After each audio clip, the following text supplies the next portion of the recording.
Good morning. I am from Lokmanya Tilak School. Students of class third. Let's start chapter number 6 कारक पाठ 6। आज हम कारक को शुरू करेंगे। देखिए कारक क्या है। बच्चों, जो शब्द संज्ञा या सर्वनाम का संबंध क्रिया से बताते हैं, संज्ञा सर्वनाम, नाउन प्रोनाउन, क्रिया वर्ब से बताते हैं, उन्हें कारक कहा जाता है। उदाहरण के लिए चित्रों को ध्यान से देखो और उनके नीचे दिए गए वाक्यों को पढ़ो।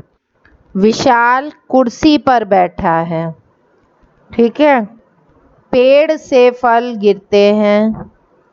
दीक्षा पुस्तक से कहानी पढ़ रही है। पुलिस ने चोर को पकड़ा। चित्रों में दिए गए वाक्यों के पढ़ने से पता चलता है कुछ संज्ञा का संबंध क्रिया से बताते हैं। कुछ शब्द जैसे पर, से, ने, को, ये शब्द कारक हैं। देखिए कुर्सी पर बैठा है ना, ये कुर्सी संज्ञा है, पर कारक है, बैठा क्रिया है। देखिए पेड़, पेड़ संज्ञा है और फल भी संज्ञा है, और क्रिया क्या है, गिरते तो से लगा है। ने, को, में के लिए, में, पर, का आदि का कारक चिन्ह अथवा परसर्ग भी कहते हैं। देखिए कारक के भेद। कारक के कितने भेद होते हैं? कारक के 8 भेद होते हैं। काइंड्स ऑफ केस, ठीक है। कर्ता ने कर्म को, इसको आप लोग ऐसे याद कर सकते हैं। कर्ता ने कर्म को करण से के द्वारा संप्रदान का के लिए अपादान से संबंध का केरी रा रेरी ना नेनी ना नीने, हाँ, अधिकरण में पर संबोधन हे अरे, ठीक है। ये सब कारक है, ये विभक्तियां हैं और ये इनका वाक्य प्रयोग है। कर्ता ने, जैसे किशोर ने पानी पिया। कर्म को, तमन्ना बाजार को गई। करण से के द्वारा, मतलब कोई चीज करण का भी से होता है और अपादान भी से होता है। करण कारक में चीज संबंध बना रहता है और उसमें संबंध टूट जाता है। जैसे विशाल पेन से लिख रहा है, मतलब उसके हाथ में पेन है, वो पेन से लिख रहा है। अपादान का होता है अलग हो जाता है। पेड़ से फल गिर गया, अलग हो गया ना।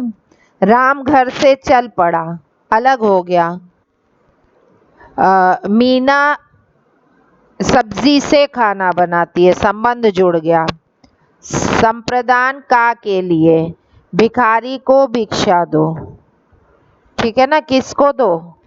भिखारी को।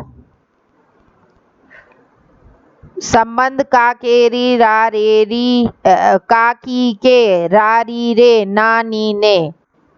वह तनु की सहेली है, वह मामा की लड़की है, वह मेरा चाचा का लड़का है, ठीक है। का संबंध बन गया।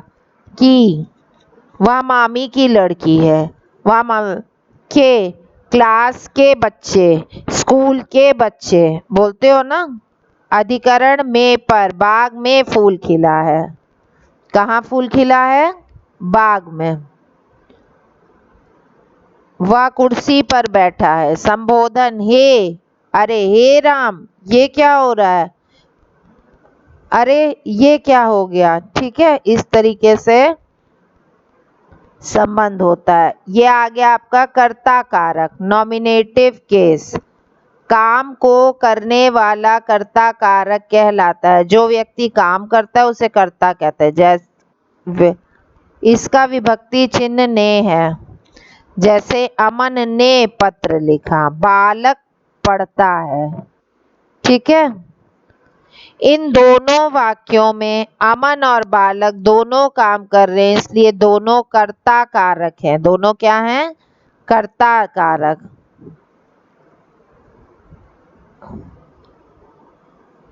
अब आता है कर्म कारक। जिस पर क्रिया का फल पड़ता है उसे कर्म कारक कहते हैं। इसका विभक्ति चिन्ह को है। दीपा ने कुत्ते को भगाया। दीपा ने भगाया किसको? कुत्ते को। माता ने पुत्र को खाना खिलाया। माता ने खाना खिलाया किसको? पुत्र को। ठीक है। को कर्म, कर्म हुआ किसके लिए? कर्म हुआ को। इन दोनों वाक्यों में दीपा और माता द्वारा किए गए कार्य का फल कर्म पर पड़ा।